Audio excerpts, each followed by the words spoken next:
The first time the president of Summit Ridge Estates told me she intended to fine me for using my own road, I thought I had misunderstood her. I was standing beside a cattle guard on land my family had owned since before Colorado became a state.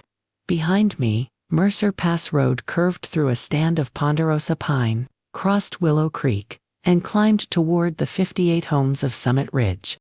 In front of me, Celeste Vance held a leather folder embossed with the association's Silver Mountain logo. "The board has adopted new access standards," she said. "All owners using the community entrance must register their vehicles, remove unauthorized gates, and comply with architectural rules visible from the roadway." I looked at the weathered green gate beside us. It stood nearly a mile inside my boundary. "Celeste, Summit Ridge uses my entrance," I said. "I do not use yours." She smiled as if I were a child resisting a lesson. "That is the interpretation we need to correct. My name is Evelyn Mercer. Everyone except lawyers and people trying to sell me something calls me Evie." I was 46 that fall, with dark brown hair beginning to silver at the temples, green eyes, and the strong sun-lined face of a woman who had spent more time repairing fence than studying mirrors. 6 months earlier, I had inherited Juniper Crown Ranch from my Uncle Walter, 1,872 acres of mountain pasture, timber, creek bottom, and granite ridges outside the small town of Elk Crossing, Colorado. The ranch was not a storybook fortune. It earned modest income from grazing leases, selective timber harvests, and a conservation partnership with the county. Its roofs needed work. Its irrigation ditches needed constant attention. Property taxes arrived with the reliability of winter. But Juniper Crown was debt-free, intact, and precious to me.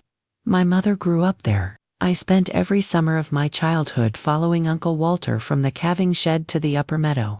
He never married and had no children.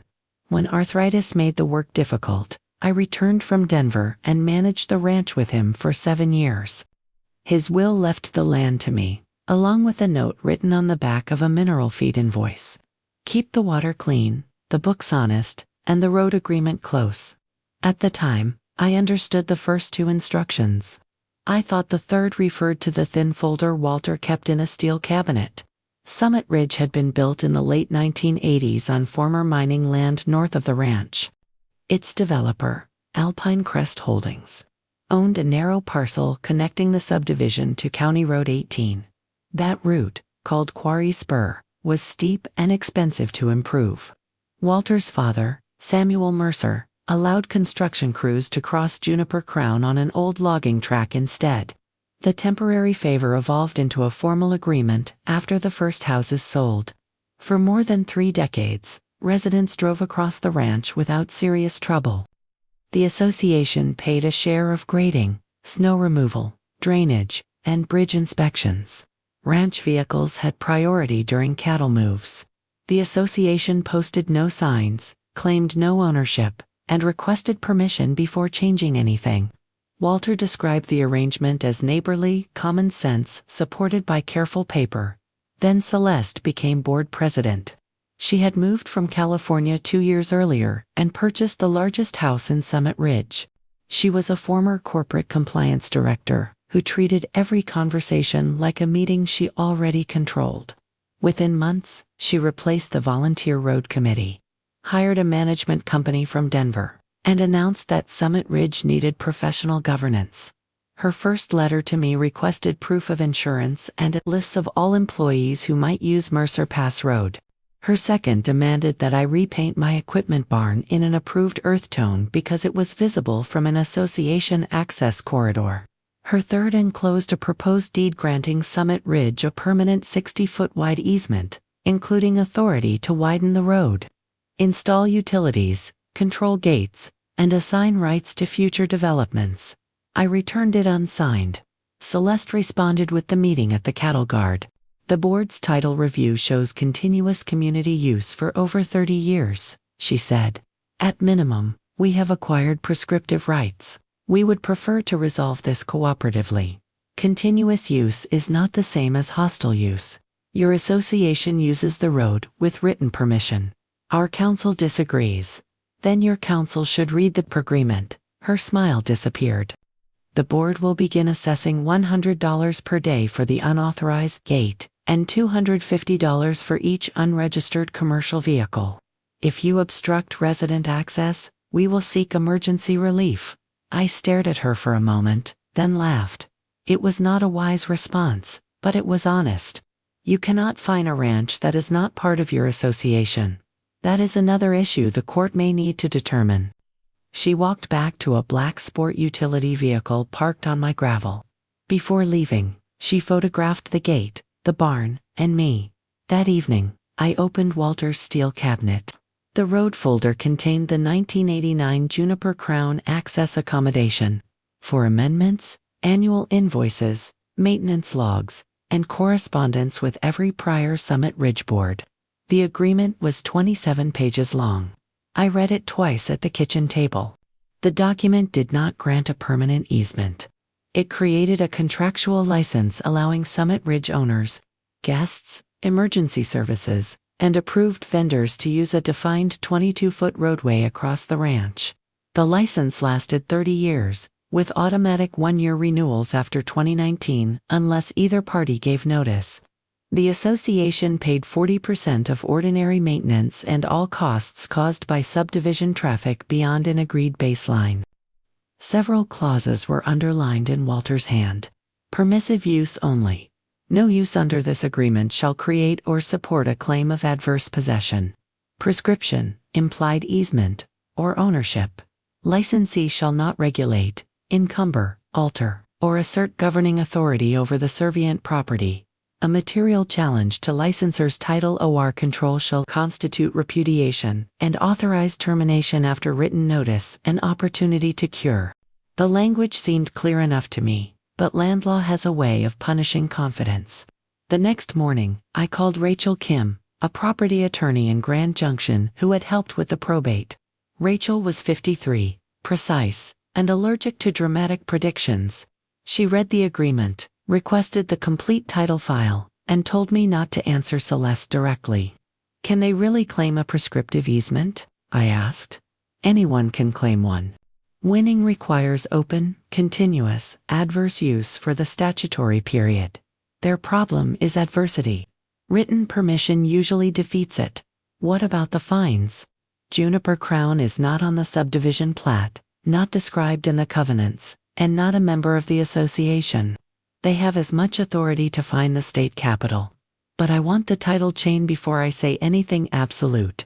She sent the board a short letter disputing its authority, enclosing the agreement, and requesting withdrawal of all demands. She also asked Summit Ridge to pay a maintenance invoice that was 90 days overdue. The board did not withdraw. It escalated. Contractors arrived one Saturday with a skid steer and began removing the cattle guard. My ranch manager, Luis Ortega, stopped them before they damaged the concrete. They produced a work order from the association management company describing the cattle guard as an unapproved traffic obstruction within common access property. I called the county sheriff. A deputy reviewed my deed, the road agreement, and the contractor's work order. He told the crew they were on private property and documented the incident. Celeste later accused me of intimidating lawful workers. The following week, Summit Ridge installed 2 cameras on pine trees beside the road. The cameras faced my equipment yard and captured every vehicle entering the ranch. Luis found the first while checking fence. Rachel sent a demand that the equipment be removed. The management company claimed the trees stood within association right-of-way. We hired Maya Desai, a licensed surveyor, to mark the road corridor and boundary. Her field crew found both cameras more than 40 feet outside the licensed roadway, well within Juniper Crown. We removed them carefully, preserved their memory cards without viewing the contents, and stored everything with the sheriff's incident report. Celeste called a community meeting. I knew because 3 residents contacted me afterward. One was Arthur Bell, a 72-year-old retired teacher who had lived in Summit Ridge for 26 years. He met me at a coffee shop in Elk Crossing and slid a printed presentation across the table. The first slide showed an aerial photograph of Juniper Crown with a red band drawn around. Mercer Pass Road, The second, called the Road Summit Ridge Community Access, established 1989. The third estimated that controlling the corridor could add $8 million to community property values by allowing a planned expansion on 40 vacant lots. What expansion? I asked. Arthur looked embarrassed. Celeste says the developer's successor wants to reopen the northern phase. The current road is too narrow for county approval. She told us acquiring full easement rights would permit widening and utilities. The agreement prohibits subdivision expansion traffic. Without my written consent. She said that clause expired. It did not. Arthur stirred his coffee. Most people believe her because she hired a large law firm. She says you are an absentee heiress trying to close a public road. I live on the ranch. I know. Some of us know, but she controls the newsletters. He showed me the proposed litigation budget. Summit Ridge planned to spend up to $300,000 seeking declaratory judgment, permanent easement rights, and damages. The board had approved a special assessment of $6,000 per household. Residents voted for this. The board says no vote was required because access is an emergency. Rachel reviewed the documents and advised me to issue formal notice of default. The association had not paid to maintenance invoices, had attempted to alter the roadway, installed surveillance equipment outside the corridor, asserted governing authority over ranch property, and threatened a hostile title claim. Under the agreement, Summit Ridge had 30 days to cure most violations and withdraw its title challenge. We sent the notice by certified mail to the association, its management company, and every board member. We included photographs, survey stakes, invoices, and the relevant contract clauses. The letter offered mediation with a retired Colorado judge. Celeste's attorney, Grant Holloway, responded on the 29th day. He called our notice an anticipatory effort to extinguish vested community property rights and rejected mediation. He did not pay the invoices, disavow the fines, or withdraw the claim of ownership. 2 days later, Summit Ridge Estates Association sued me. The complaint asked the district court to declare it. Mercer Pass Road a permanent easement owned and controlled by the association. It alleged prescriptive use, easement by necessity, implied dedication, and equitable estoppel. It requested an injunction preventing me from closing, gating, relocating, or limiting the road. It also demanded reimbursement for legal fees and the removal of agricultural structures within 60 feet of the corridor. The complaint described Juniper Crown as approximately 900 acres. It claimed the road had been used without permission or material interruption since 1988. It did not attach the access accommodation. I read the words "without permission" 3 times. They have the agreement, I said to Rachel. We sent it to them. Their own files contain it, yes. Can a lawyer just leave out the document that disproves the complaint? A complaint states allegations, not evidence, but Grant signed a certification that the claims had factual and legal support after reasonable inquiry. We will deal with that carefully. I wanted to issue a public statement. Rachel advised silence. The courtroom rewards records, not volume, she said. We answered the complaint and filed counterclaims for breach of contract, trespass, declaratory relief, damage to property, and attorney fees under the agreement. We did not immediately terminate the license. Instead, we asked the court to determine whether Summit Ridge's repudiation triggered my termination right, and whether any independent easement existed. Rachel's caution frustrated me until she explained it. 58 households rely on this road, she said. Many residents did not choose the lawsuit. We want a ruling that survives appeal. We will not look reckless or vindictive. I agreed to maintain access during the case under a temporary order. Residents could use the established road, but no one could widen it, install equipment, or interfere with ranch operations. Summit Ridge was required to place disputed maintenance payments in escrow. Celeste called the order a victory in the community newsletter. She wrote that the judge had recognized the association's continuing control of its historic entrance. The order said nothing of the kind. Arthur sent me the newsletter with one sentence. This is not what we were told in court.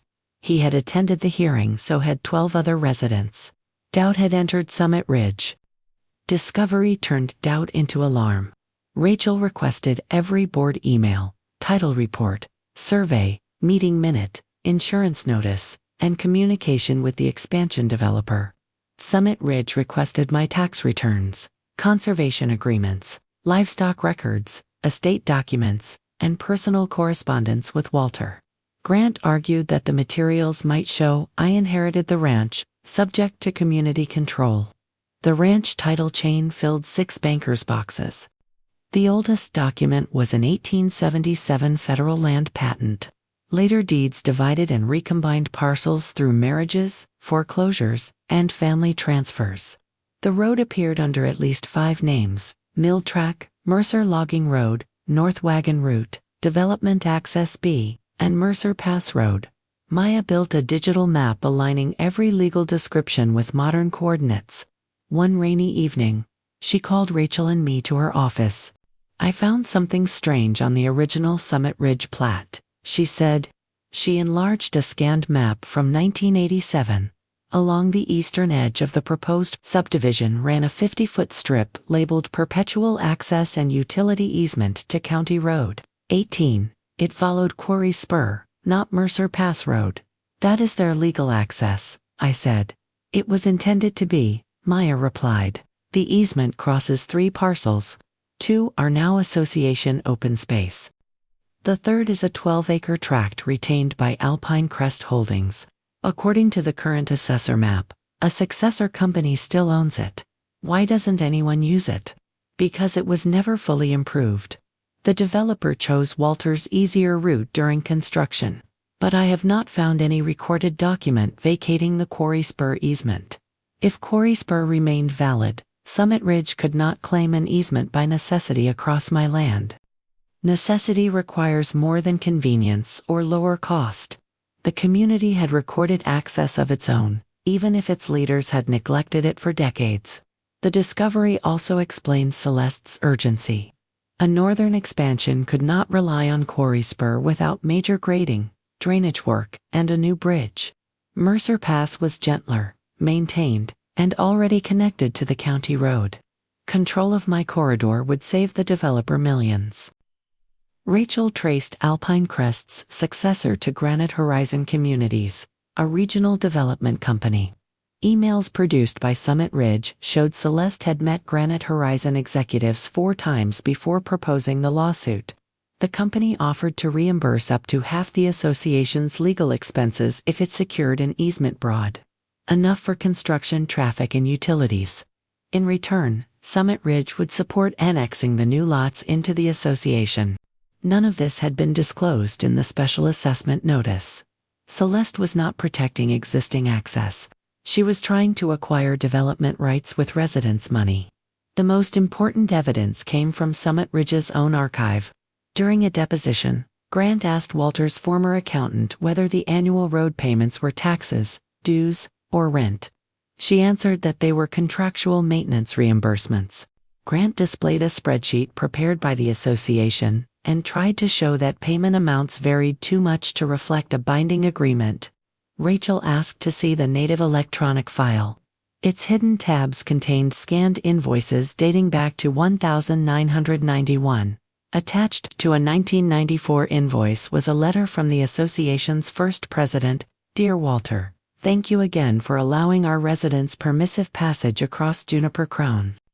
We recognize that no permanent property interest is conveyed, and that continued access depends upon faithful compliance with the accommodation." Similar acknowledgments appeared in 2001, 2008, 2014, and 2020. Every time the association changed insurers or management companies, Walter required written confirmation that the road use remained permissive.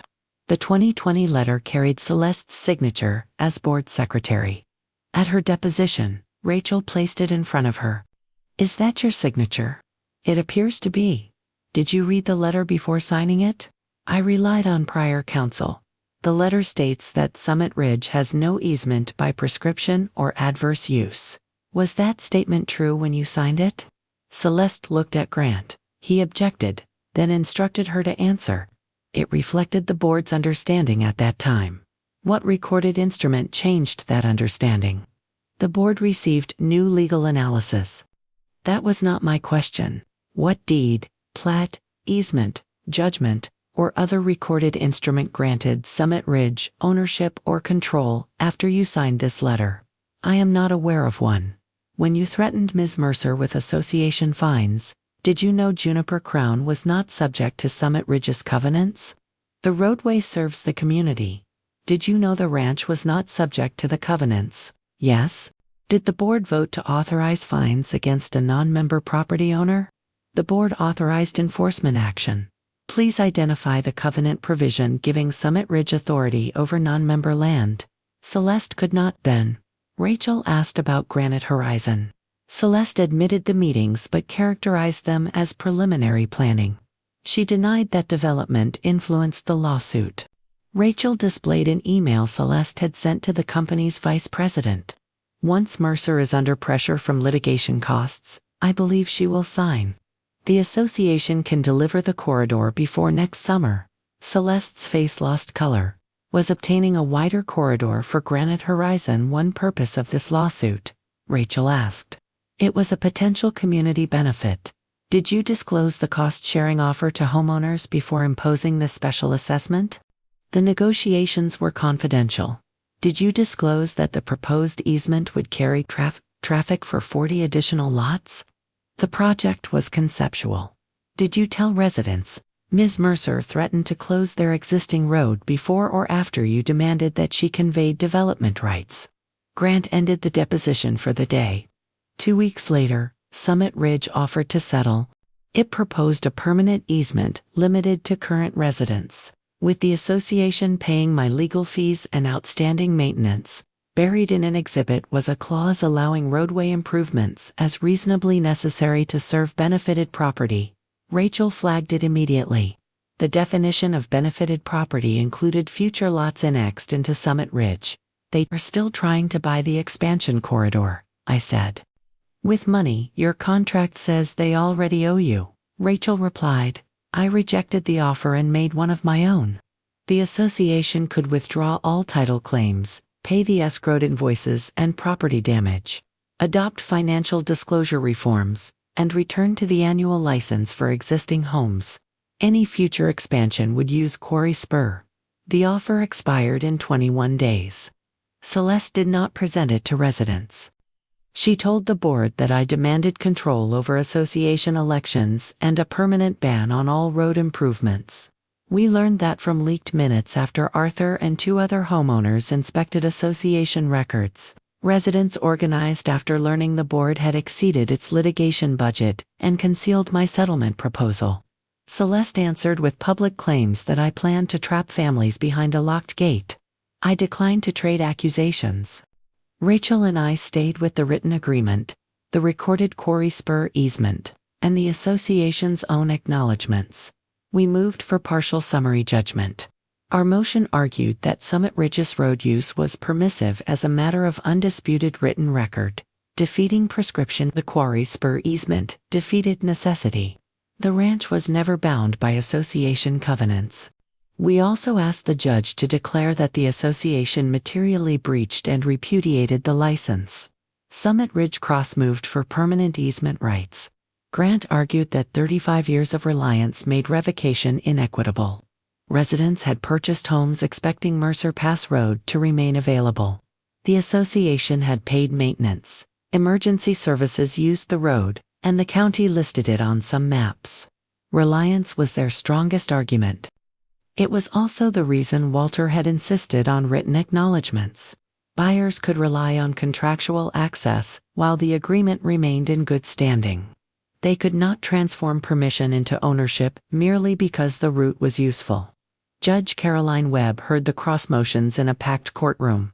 Grant argued that decades of reliance should convert Mercer Pass into permanent community property. Judge Webb focused on 2 questions. How permissive use could become hostile while the association repeatedly acknowledged the license, and how access could be legally necessary when Quarry Spur remained recorded and valid. Grant admitted he had no document vacating the alternate easement and no evidence that Walter received notice of an adverse claim. Rachel walked through the agreement, renewal letters, surveys, and plat. She emphasized that I had honored access while Summit Ridge rejected the document providing it. After arguments, Judge Webb took the motions under advisement.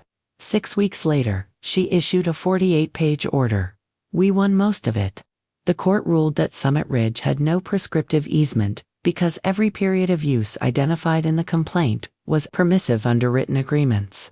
It had no easement by necessity because Quarry Spur provided recorded legal access.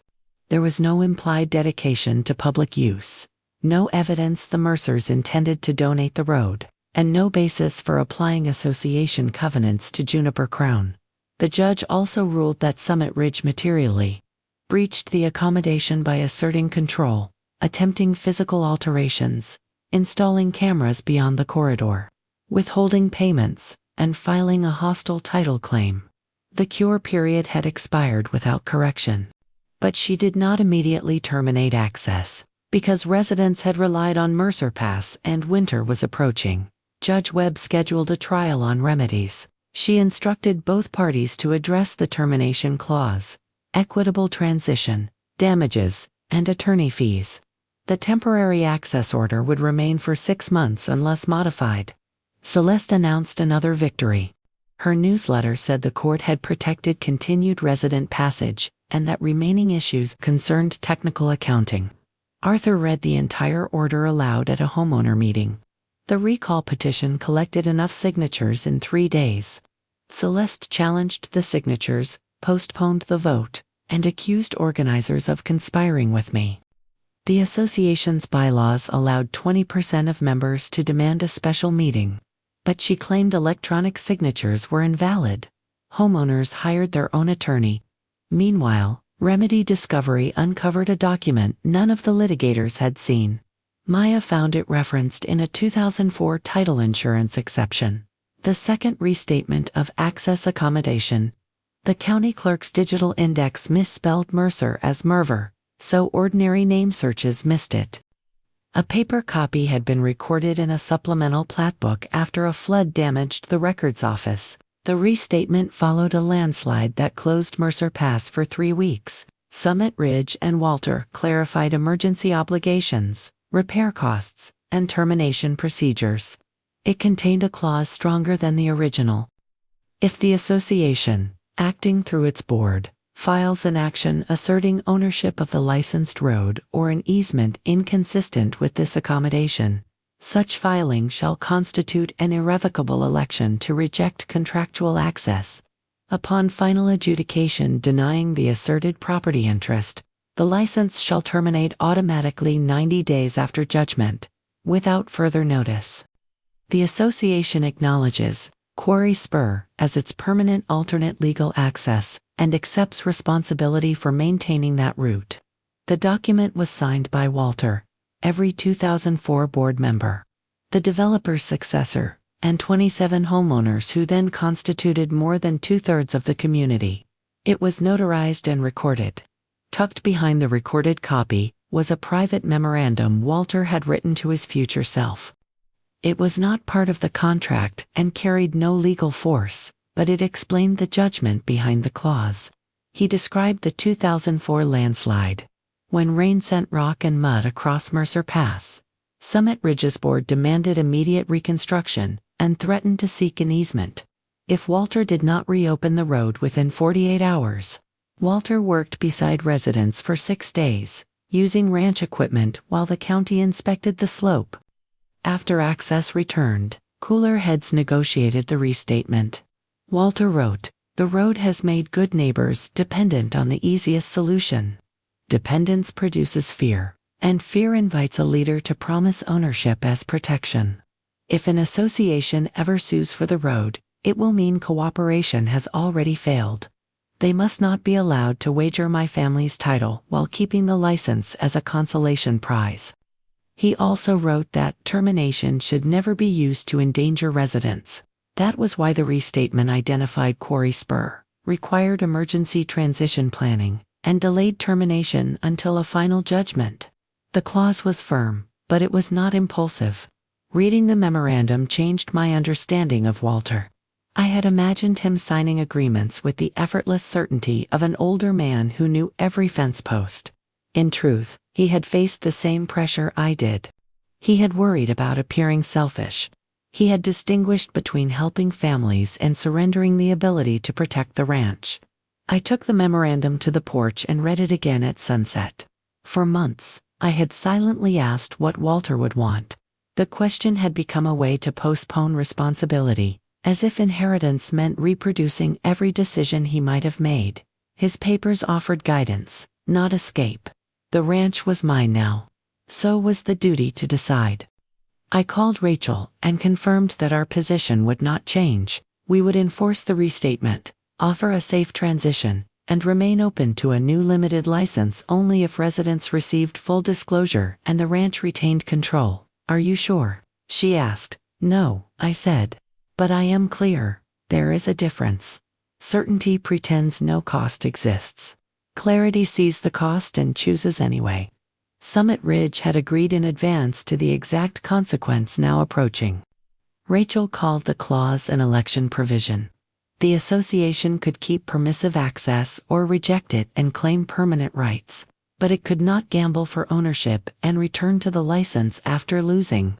Grant argued the restatement was unenforceable against current homeowners because it was not properly indexed. Rachel responded that recordation gave constructive notice despite the clerk's spelling error and, more importantly, the association itself was an original party. Its archive contained board minutes approving the instrument. Those minutes had not been produced in discovery. Judge Webb ordered Summit Ridge to explain. The association blamed its former management company. The former company produced a transfer receipt showing 12 archive boxes delivered to Celeste's garage when she changed managers. Box 7 was labeled Road Agreements, 1988 to 2006. At a court conference, Judge Webb asked where Box 7 was. Celeste's new attorney for Grant had withdrawn after citing a breakdown in the attorney-client relationships, said the box could not be located. Arthur provided a photograph from a board cleanup day. It showed Celeste standing beside flattened archive boxes in a recycling bin. One visible label, Read Road Agreements.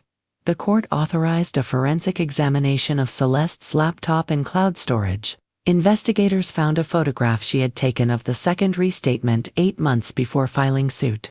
A text message to another board member said, "This is Walter's poison pill. Do not circulate until counsel tells us whether it matters." It mattered. Rachel amended our request for sanctions. We alleged failure to preserve evidence, discovery violations, and false representations concerning the board's knowledge. The purpose was not to punish every homeowner. We sought fees against the association to the extent covered by contract and directly against responsible decision-makers, where the law permitted. Celeste resigned 3 days before the recall vote. The remaining board appointed an interim president, a soft-spoken accountant named Denise Harper, and asked to mediate. By then, the election clause limited our options.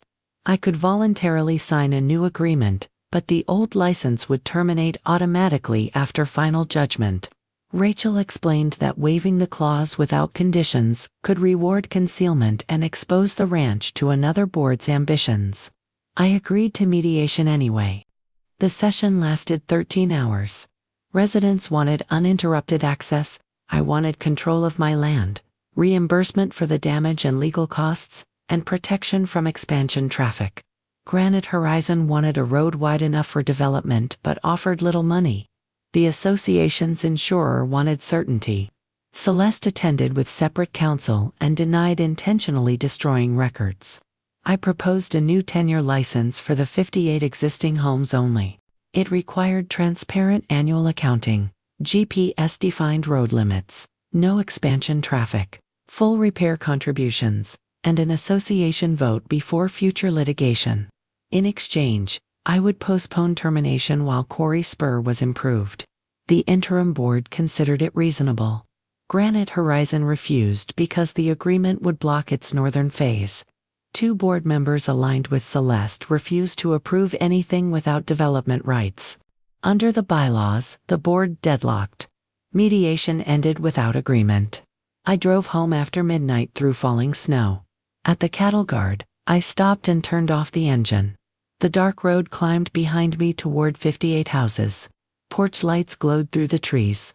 Those residents were not a single villain. Some had supported Celeste. Some had opposed her. Many had been busy raising children, caring for parents, or working two jobs while their board made dangerous decisions in their name. I could feel compassion for them without giving away the ranch. That distinction became the center of the trial. The remedies trial began in April before a courtroom filled with residents. Maya showed that quarry spur was steep and would cost about $2.1 million to improve. But the association's own expert admitted it could meet county emergency standards. Arthur testified that homeowners were never told about Granite Horizon or the automatic termination clause. Interim President Denise acknowledged that the prior board had triggered termination and asked only for enough time to build alternate access. Celeste denied intentionally hiding records. Rachel confronted her with the photograph of the restatement, the message calling it Walter's poison pill, and an email sent before the lawsuit. In that email, Celeste asked counsel whether the clause could be defeated, and said she did not want homeowners distracted by downside risks. Counsel had requested the full document and warned against filing before resolving it. Celeste filed anyway after providing an incomplete archive. I testified last. I explained that the gate protected livestock and fragile pasture, not a plan to exclude residents. I had offered to continue the original license, but the association chose to reject permission and claim ownership. I agreed to emergency transition access while Quarry Spur was built, but not to a permanent development corridor that would divide the ranch and remove my control. On cross-examination, the association's lawyers suggested that my valuable land made surrendering an easement harmless. The ranch has substantial value, I said. That does not make its boundaries optional. The original license helped 58 families. Their board sued to replace help with ownership. Closing arguments focused on timing and responsibility. Summit Ridge requested 3 years. Rachel asked the court to enforce the 90-day clause while allowing a limited emergency transition. She sought unpaid maintenance, restoration costs, contractual attorney fees, and sanctions directed at Celeste for concealment, rather than innocent homeowners. Judge Webb issued her final ruling from the bench 2 weeks later. I remember the smallest details, the hum of the ventilation system, Rachel's blue pen, aligned with her legal pad, Arthur twisting his wedding ring, and Celeste sitting alone behind her attorney. The judge began with property rights. A license is not an easement merely because it is valuable, she said. Permission does not ripen into ownership by the passage of time when the parties repeatedly document its permissive nature. Courts may consider hardship, but equity does not authorize the judicial purchase of a neighbor's land at a price selected by the claimant. She enforced the second restatement. Summit Ridge had elected to reject contractual access when it filed claims inconsistent with the accommodation. The final adjudication denying those claims triggered automatic termination. The association's license to use Mercer Pass Road would end. Then she addressed timing. The 90-day period would begin when the written judgment entered. For 90 days, ordinary access would continue. After that, Mercer Pass would close to routine subdivision traffic. For an additional 9 months, I had to permit emergency vehicles and residents facing documented medical or mobility hardship under a transition protocol. Construction vehicles, expansion traffic, commercial shortcuts, and general resident traffic would use Quarry Spur once the 90 days expired. The county agreed to expedite permits for improving Quarry Spur. Summit Ridge had to post construction schedules and monthly progress reports. If it delayed in bad faith, emergency transition access could end early.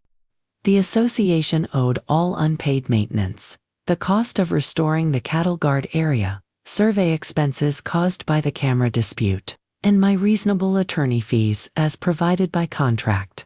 Judge Webb reserved the final amount for review. On sanctions, She found that Celeste failed to preserve records, withheld a material document, and allowed inaccurate representations to reach the court.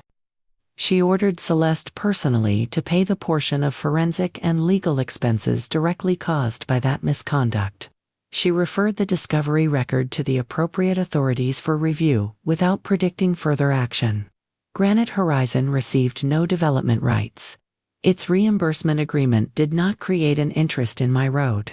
The company later abandoned the northern expansion. Finally, Judge Webb addressed the residents. The court recognizes that many homeowners did not participate in the challenged decisions and will bear serious costs. That consequence is regrettable. It does not permit the court to award property the association never owned. Community governance carries both authority and responsibility. Owners must supervise those who act in their collective name. The gavel did not strike. Judge Webb simply closed the file before her. Summit Ridge had lost the lawsuit. More importantly, by filing it, the association had surrendered the only road its residents actually used. Their recorded legal access still existed, but it was an overgrown mountain track they had ignored for 35 years. Outside the courthouse, reporters surrounded Rachel and me. I gave one statement. This case was never about closing a road for revenge. It was about the difference between permission and ownership. I hope Summit Ridge builds safe access quickly, and I will comply fully with the transition order. I refuse to discuss Celeste. The special assessments were painful. Each household initially faced nearly $40,000 for legal debt and quarry spur construction. The association secured a 15-year infrastructure loan, recovered part of its losses from insurers and former advisors, and negotiated contractor discounts. The final immediate assessment was lower, but no one considered it small. Some residents blamed me. Angry letters arrived at the ranch. One called me a land baron, hiding behind old paper. Another said Walter would be ashamed. That one kept me awake. Luis found me in the equipment barn after midnight, pretending to organize tools. Walter kept the agreement close because he knew friendship needs a fence. He said, "A good gate opens. It also has hinges strong enough to close." I placed the letter in the stove and watched it burn. Other residents wrote apologies. A nurse named Keisha Monroe explained that she had not attended board meetings because she worked night shifts. A widower named Paul Jensen admitted voting for the assessment without reading the litigation summary. Several offered volunteer labor on quarry spur, though insurance rules limited what they could do. Arthur became president in the first full election after the judgment. He ran on a platform of open records, spending limits, and mandatory homeowner votes before property litigation. Denise remained treasurer. Every board meeting was streamed and archived. Contracts over $25,000 required competitive bids. Legal opinions involving material risk were summarized for members. The new board did not appeal. Construction on Quarry Spur began in June. Crews stabilized slopes, installed culverts, built retaining walls, and replaced a narrow drainage crossing with a concrete bridge. Maya reviewed boundary work for both sides. I allowed temporary staging on a small corner of Juniper Crown at market rent because it reduced construction time without granting road rights. During the transition, I issued color-coded windshield permits to 12 residents who qualified for medical or mobility access. The protocol was administered by a retired magistrate, not by me. I did not want to judge whose hardship was worthy. One permit belonged to Margaret Ellis, an 84-year-old woman receiving dialysis 3 times a week. She stopped at the ranch house one afternoon with a loaf of banana bread. "I voted for Celeste," she said. She sounded certain, and certainty is comforting when you are frightened. "You do not owe me a confession." "Maybe not. I owe myself one." She looked toward the road. "Thank you for not using us to punish her." I thought about all the times I had wanted to close the gate immediately. Rachel deserves some credit. Good lawyers prevent us from becoming our worst afternoon. I wrote that sentence in Walter's road folder. Quarry Spur opened 11 months after judgment, 3 weeks before the transition deadline. Fire engines performed a full access test. Snowplows practiced turning at the upper switchback. The county inspector signed the final approval at 4:17 on a Friday afternoon. On Monday morning, routine Summit Ridge traffic stopped using Mercer Pass. There was no dramatic barricade. Luis and I installed a steel ranch gate beyond the county turnaround, POSTED private working ranch signs, and left an emergency lockbox for fire and rescue agencies. Arthur drove through last under the old arrangement. He parked beside the cattle guard and handed me the final maintenance check. "I wish we had listened sooner," he said. "So do I. Will this road ever reopen to us?" "Not under the old agreement." He nodded. "I understand." After he left, I closed the gate. The silence surprised me. For years, engines had passed the barn from before sunrise until after midnight. Delivery trucks missed turns. Sightseers followed navigation apps onto the ranch. Construction vehicles rattled windows. When the traffic ended, I heard Willow Creek from the porch again. Wildlife noticed too. Elk began crossing the lower meadow in daylight. A pair of sandhill cranes nested near the wetland for the first time in a decade. Road dust no longer coated the cottonwoods. We narrowed several shoulders, restored native grass, and installed wildlife-friendly fencing. Juniper Crown's operations improved. Cattle moves required fewer workers. Insurance premiums fell after we documented reduced traffic. The conservation partnership expanded to protect the creek corridor. I used part of the fee award to repair the barn roof and place a conservation easement over the upper 600 acres, preventing future subdivision while preserving ranching and forestry. The association eventually adapted. Quarry spur was shorter, and after engineering work, safer than residents expected. The first winter exposed drainage problems, but the contractor corrected them under warranty. Home values dipped during the lawsuit and recovered over the next 4 years. The feared catastrophe did not occur. The community simply paid for access it had owned on paper and neglected in practice. Celeste sold her house 18 months after judgment. The sanctions amount and related legal problems were hers to resolve. I heard she moved to Arizona. I never contacted her and never celebrated her departure. Revenge would have required me to organize my life around her defeat. I had land, work, and people worth organizing it around instead. Rachel and I became friends after the final invoices were paid. Once a year, she visits the ranch and insists on reading every access-related document while drinking terrible instant coffee. Maya updates our boundary maps whenever the county changes its digital system. Luis still tells anyone who asks that lawyers saved the ranch, then adds that properly labeled survey stakes did most of the work.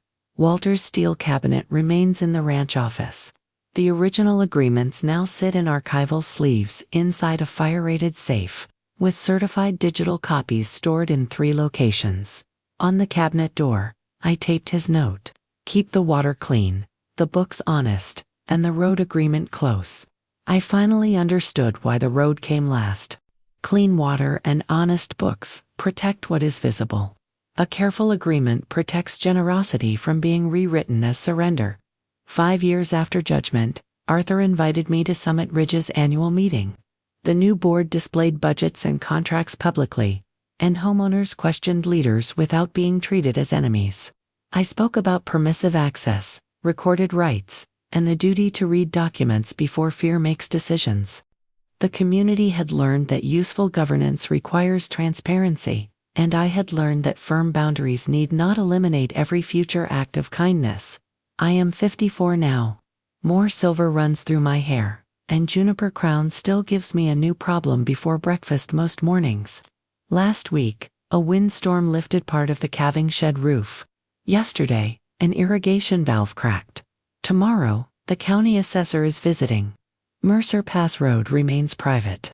Emergency agencies retain lockbox access. Ranch employees, grazing partners, conservation crews, and invited guests use it.